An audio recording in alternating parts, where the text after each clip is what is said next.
नमस्कार, Dane news देख रहे हैं आप और आपके साथ मैं हूं प्रतिज्ञा कश्यप। खबरों की शुरुआत से पहले एक नजर डालते हैं आज की सुर्खियों पर।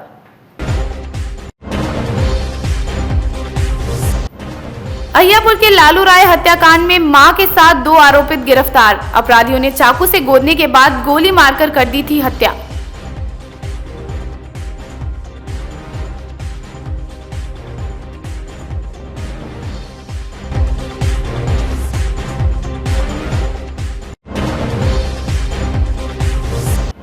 मनियारी थाने में लगी आग, मालखाना में जब्त सामान जलकर राख।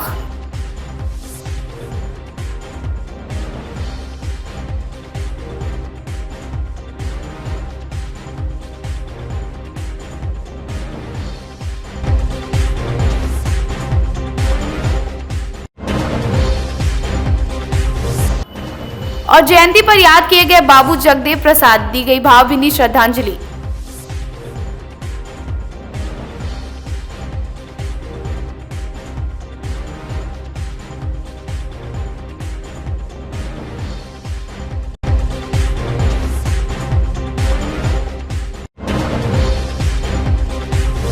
ये थी आज की सुर्खियां, अब खबरें विस्तार से।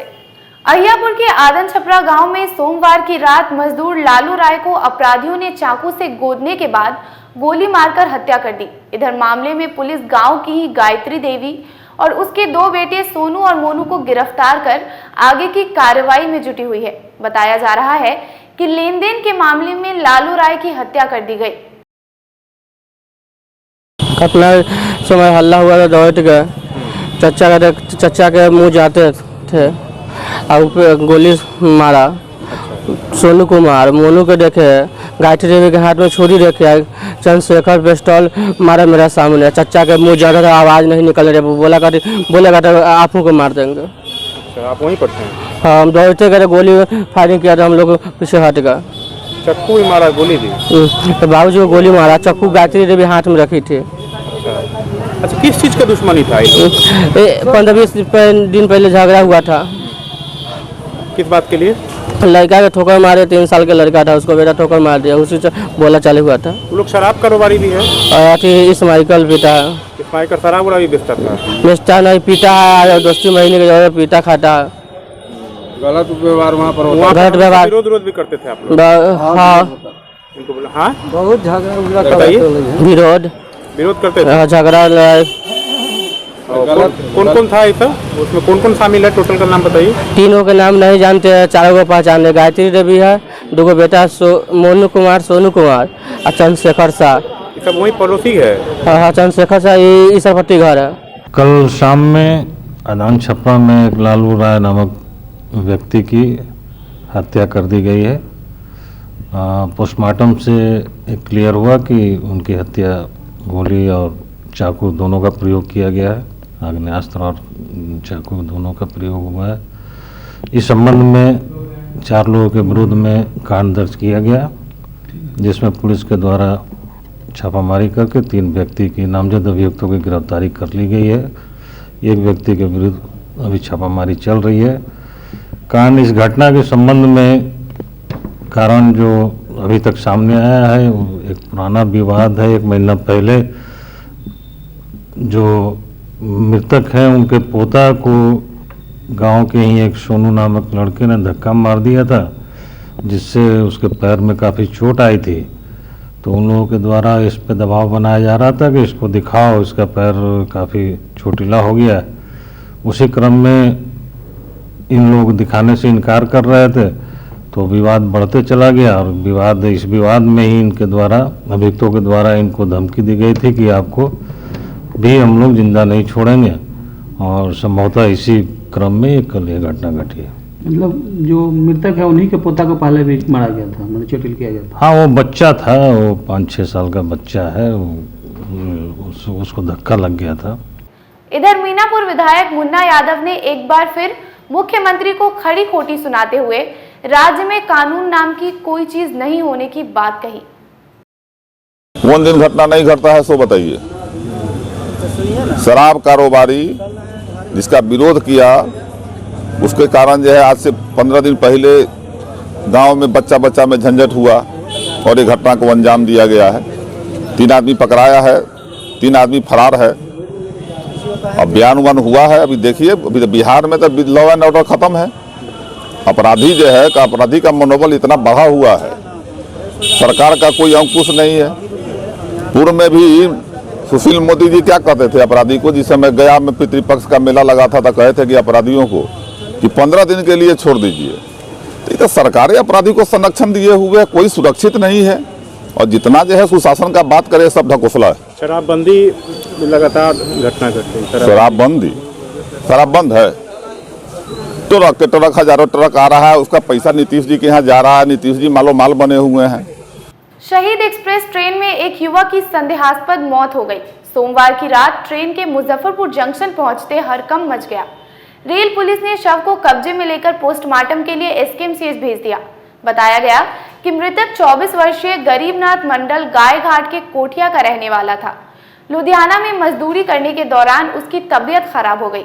परिवार वाले उसे लेकर गांव लौट रहे थे। इसी बीच ट्रेन में ही उसकी जान चली गई। जीआरपी थाना प्रभारी दिनेश साहू ने बताया कि पूरे मामले की जांच पड़ताल कर परिवार वालों को शव सौंप दिया गया।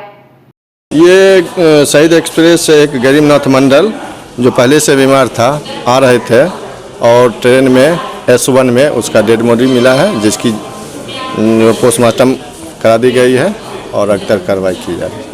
कुछ पता चला है मौत के कारणों का? उम्र क्या होगी सर? उम्र 24 वर्ष है, पहले से बीमार था। ये कहाँ से आ रहा था? ये लुधियाना से आ रहा था। कहाँ जा रहा था? ये अपने घर जा रहा था, मुजफ्फरपुर तक। गायघाट। क्या कार्रवाई कर रहे हैं इसमें? यूडी केस कर जांच की जा रही है। विश्वविद्यालय के पीजी हॉस्टल के साथ एलएस कॉलेज के ड्यूक हॉस्टल में अपराधी छिपे होने और शराब का सिंडिकेट संचालित होने की सूचना पर सोमवार की रात टाउन डीएसपी के साथ कई थानों की पुलिस ने छात्रावास में धावा बोल दिया। पीजी 2 और 3 में तो छात्र पढ़ाई कर रहे थे, तो ठक्कर बप्पा हॉस्टल में पुलिस के पहुंचते भगदड़ मच गई।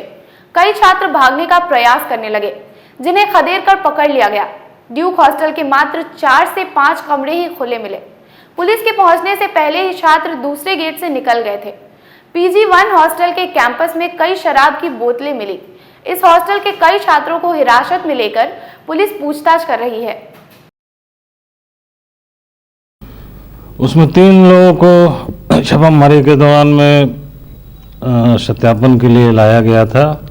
वहाँ पे सूचना मिल रही थी कि कोई अवैध रूप से हॉस्टल में लोग रह रहे हैं। वैसे छात्र भी, जो कि वस्तुतः छात्र नहीं है, बाहर के कहीं के लड़के हैं और हॉस्टल में आकर के रह रहे हैं। इसी सूचना पे पुलिस के द्वारा छापामारी की गई थी, जिसमें 3 लोगों को थाने पर लाया गया था। शराब की बोतलें भी बरामद हुई अंदर से? हाँ, परिसर में कुछ शराब की खाली बोतलें भी फेंकी गई थी, जिसे भी पुलिस ने जब्त किया। तो रूटीन के अनुसार हमेशा इस तरह का रेड होता रहेगा पुलिस के द्वारा? हाँ, कुछ दिन पहले भी हम लोगों ने वहाँ पर रेड किया था, कल भी हुआ है। और थोड़ा सा हॉस्टल में असामाजिक लोगों का आवागमन बढ़ गया है और इस संबंध में वहाँ के जो प्रोफेसर और प्रिंसिपल हैं, उन लोग भी बराबर शिकायत करते रहते हैं। इसी क्रम में हम लोग छापामारी की कार्रवाई कर रहे हैं। उपेक्षितों की हक की लड़ाई में अपने प्राण की आहुति देने वाले जगदेव प्रसाद की जयंती पर विभिन्न राजनीतिक दल के नेताओं ने भावभीनी श्रद्धांजलि अर्पित करते हुए उनके विचारों पर चलने की अपील युवाओं से की। राष्ट्रीय लोक समता पार्टी की ओर से मंगलवार को खुदीराम बोस स्मारक स्थल पर आयोजित जयंती समारोह में पार्टी के नेताओं ने नए कृषि कानूनों का विरोध करते हुए कृषि बिल की प्रतियां जलाई। जिलाध्यक्ष राजू कुशवाहा ने कहा कि नए कृषि कानून को लेकर 28 फरवरी तक गांवों में जाकर किसान चौपाल लगाया जाएगा। आज अमर शहीद जगदेव बाबू की जयंती मनाई जा रही है राष्ट्रीय लोक समता पार्टी मुजफ्फरपुर इकाई के द्वारा। और आज इस मौके पर हमारे राष्ट्रीय अध्यक्ष परम आदरणीय माननीय उपेंद्र कुशवाहा जी के आह्वान पर कृषि कानून जो है, जो किसानों के हित में नहीं है, जिसको काला कानून के रूप में अभी जाना जाता है, उसी के विरोध स्वरूप जो बिल लाई थी, उस बिल का एक प्रति जो है हम लोग बिल को जलाने का काम किए हैं। उसका विरोध 3 काला कानून के विरोध में हम लोग आज उस बिल को जलाने का काम किए हैं और उसके बाद प्रदर्शन किए। हम लोग जो किसान के हित में कृषि कानून, कृषि 3 काला कानून केंद्र सरकार के द्वारा लागू किया गया है, जो बिल्कुल किसान के हित में नहीं है, किसान का उससे अहित होना है। इसलिए हम लोग कृषि 3 काला कानून के खिलाफ में आज जगदेव जयंती के अवसर पर हमारी पार्टी ऐलान की है और हमारे पार्टी के जो भी जमबाज साथी है, कार्यकर्ता है, सभी लोग इसके खिलाफ जिहाद छेड़ने पर आज से उतारू हो गए हैं और जब तक इस काला कानून को वापस नहीं लिया जाएगा तब तक लगातार संघर्ष जारी रहे। एक तो आज जगदेव बाबू, बिहार लेने जगदेव बाबू की जयंती है। इस अवसर पर भी हम लोग एकत्र हुए और आप सभी जानते हैं कि जगदेव बाबू किसान के, दलित सोचों के नेता थे।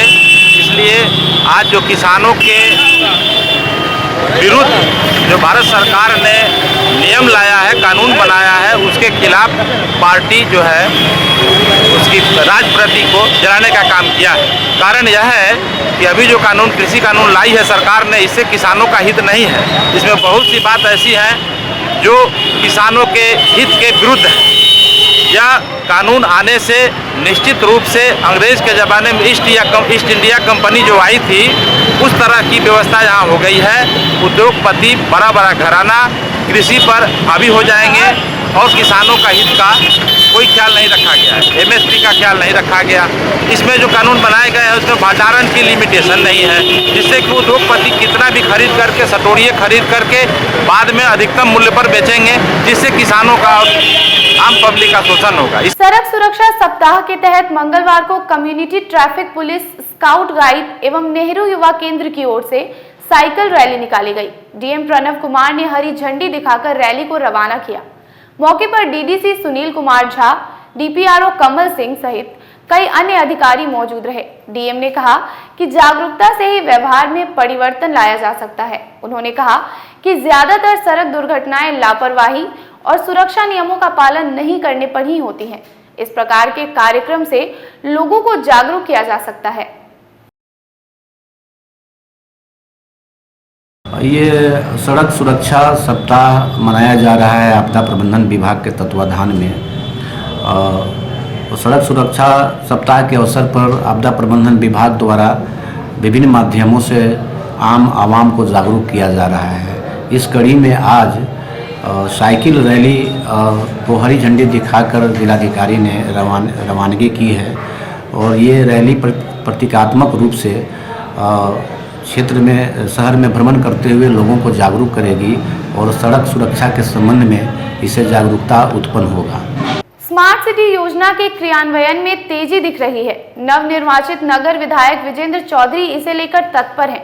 मंगलवार को समाहरणालय में आयोजित स्मार्ट सिटी एडवाइजरी कमेटी की बैठक में प्रोजेक्ट की जानकारी दी गई। बैठक में स्मार्ट सिटी योजना से जुड़े सभी अधिकारियों के साथ डिप्टी मेयर मानमर्दन शुक्ला भी मौजूद रहे।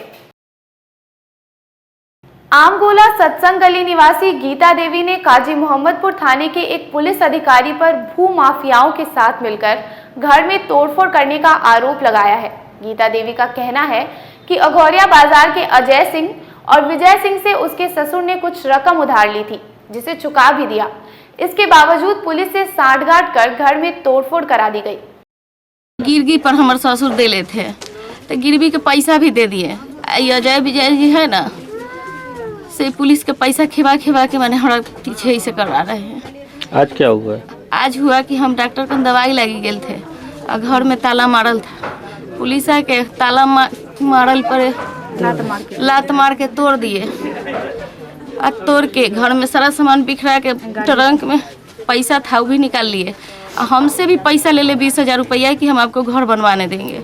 इंदिरावास वाला पास हुआ था। तो आते के बाद में आके फिर आके यहाँ पर के गाड़ी उड़ी सब बग के चल जाते हैं।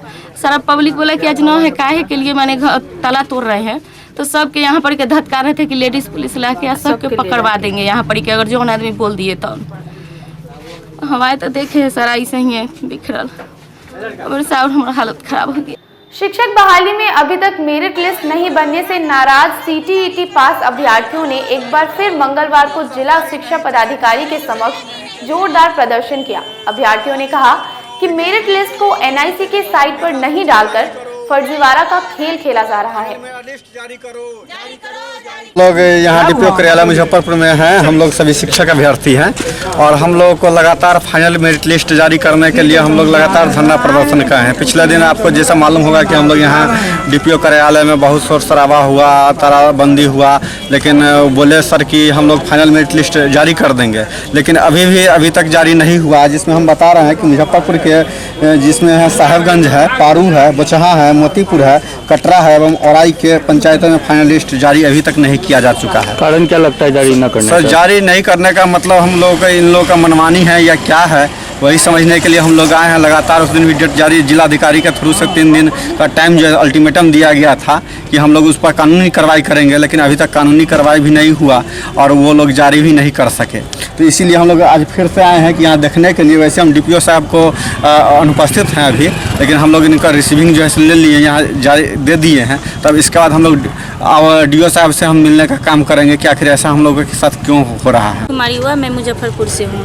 कहना यही है कि ऊपर से आदेश आने के बावजूद अभी तक फाइनल लिस्ट नहीं जारी हुआ है, जिसमें से बहुत सारे प्रखंड है। पंकज जी बताए में तो फाइनल लिस्ट जारी कुछ प्रखंड में ही जारी हुआ है, जैसे पारू है, साहेबगंज है, मोतीपुर है, सरैया है, ये सब पंचायत का अभी टोटल नहीं निकला। जैसे पारू ब्लॉक है, उसमें के 3-4 पंचायत ही मुश्किल से निकला। अधिकारी इसको लेकर क्या कह रहे हैं? और अधिकारी मतलब उनको यही कहना चाहेंगे कि जब ऊपर से ऑर्डर आ चुका है तो ये लोग क्यों लापरवाही कर रहे हैं। मनमानी चल रही है, ये तो खुलेआम मनमानी चल। इसका यही मतलब है कि फिर इन लोगों को ये पंचायत सचिव मुखिया इन लोगों को हो सकता है धांधली करने का मन हो।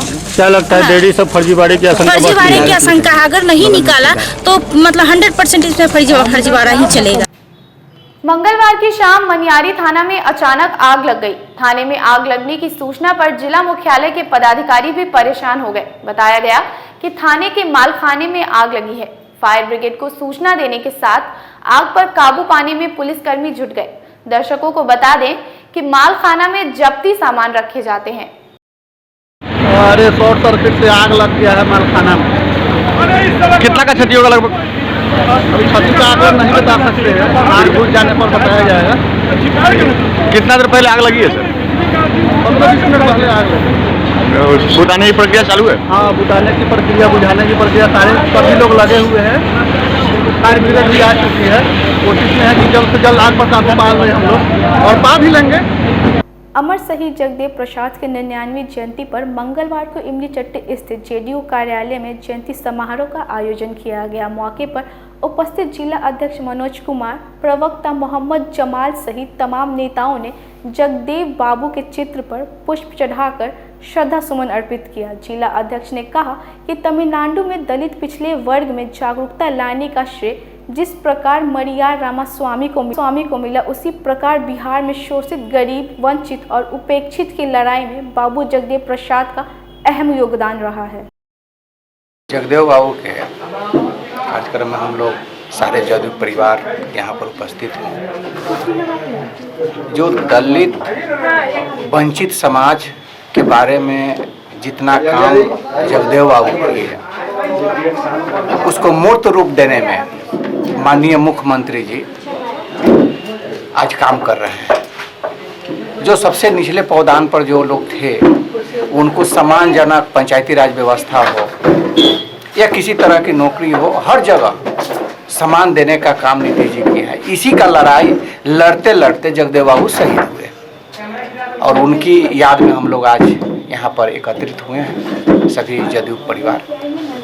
मंगलवार को जुड़न छपरा स्थित राष्ट्रीय जनता दल कार्यालय में आयोजित समाज सेवी जगदेव प्रसाद के 99वें जयंती पर भावभीनी श्रद्धांजलि दी गई। मौके पर पार्टी के जिला अध्यक्ष रमेश गुप्ता सहित दर्जनों नेता एवं कार्यकर्ता मौजूद रहे। जिला अध्यक्ष ने कहा कि जगदेव प्रसाद जैसे महापुरुषों से हम सभी को प्रेरणा लेने की आवश्यकता है। आज शहीद जगदेव बाबू की जयंती समारोह है।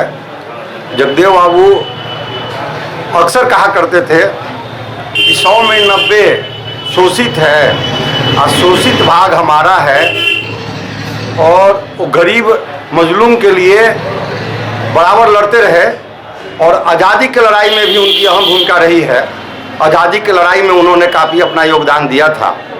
बहुत कम उम्र में ही उनकी मृत्यु हो गई, 1974 में ही उनकी मृत्यु हो गई, और नहीं तो वो आज प्रदेश के मुख्यमंत्री निश्चित रहते, लेकिन वो हम लोग के बीच नहीं रहे।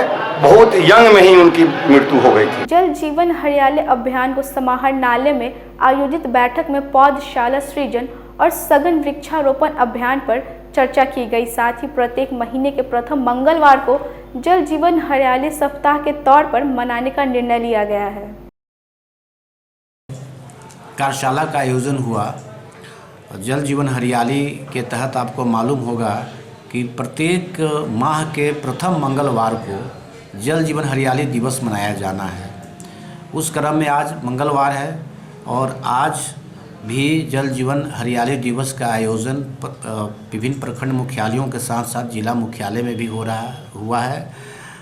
इसमें सब समरणालय सभा कक्ष में सभी विभागों के वरीय पदाधिकारी उपस्थित रहे और इसमें लाइव वेबकास्टिंग विभाग के द्वारा हुआ है। चीफ सेक्रेटरी महोदय तथा अन्य राज्य मुख्यालय के बड़े पदाधिकारियों ने वीडियो कॉन्फ्रेंसिंग के माध्यम से लोगों में जल जीवन हरियाली के बारे में जागरूकता पैदा करने के लिए उन्होंने अपनी अभिव्यक्ति दी। बारी बारी से उसका सीधा प्रसारण भी हुआ और ज़िले के जो पदाधिकारी थे वो उन्होंने उन्हें बड़ी गंभीरता से सुना। विद्यार्थी परिषद महानगर कार्यकारिणी को भंग कर दिया गया है। 10 फरवरी को आयोजित होने वाली परिषद के छात्र युवा सम्मेलन में मुजफ्फरपुर महानगर कार्यकारिणी की घोषणा की जाएगी।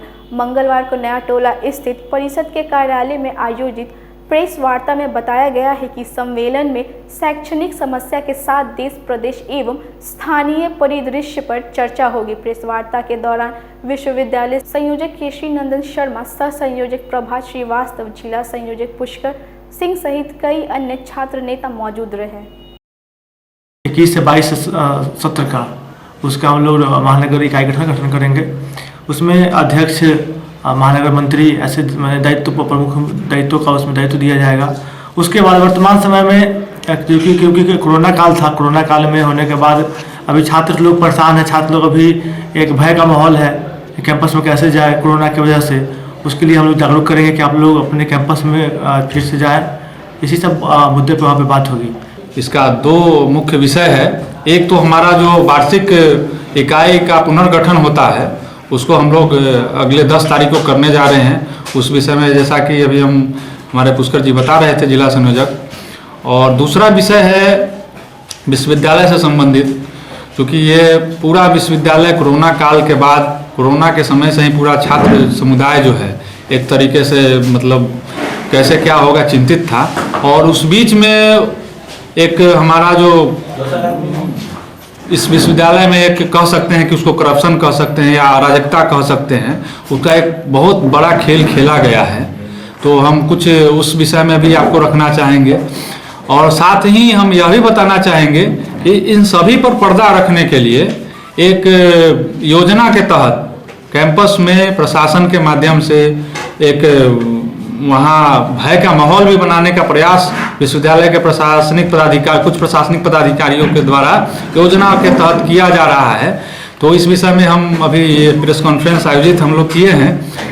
साहू पोखर पर चल रहे सतचंडी महायज्ञ के 6ठे दिन वैदिक उच्चारण के साथ मां दुर्गा की दैनिक पूजन उपरांत हनुमान आराधना, सुंदर कांड और हनुमान चालीसा का 108 बार पाठ किया गया। इसके पूर्व सतचंडी पाठ पूर्व की भांति ब्राह्मणों द्वारा की गई। दोपहर में गौरी गणेश का आवाहन, पूजन, वरुण देवता, षोडश मातृका, सप्तघृतिका, नवग्रह और प्रधान प्रतिमा मां भगवती की पूजन आराधना की गई और अंत में हनुमान आराधना पूरे गीत संगीत के साथ संपन्न हुआ।